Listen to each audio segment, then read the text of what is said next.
Hello, I'm here with Chemo's vacuum. This is actually a portable battery-operated vacuum that makes use of the Chemo batteries that you can stick here in the back. So it just sticks right there. Yeah. So I'm going to demonstrate its use here. So there's a switch up front.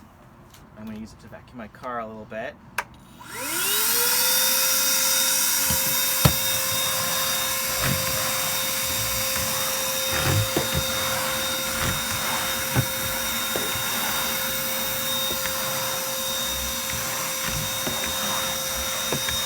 Okay. So this is a shop vac, so it's actually both a wet and a dry vac.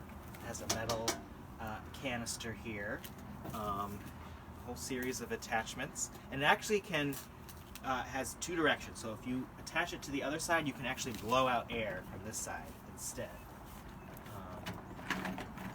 You just have to move it over, and you can blow air.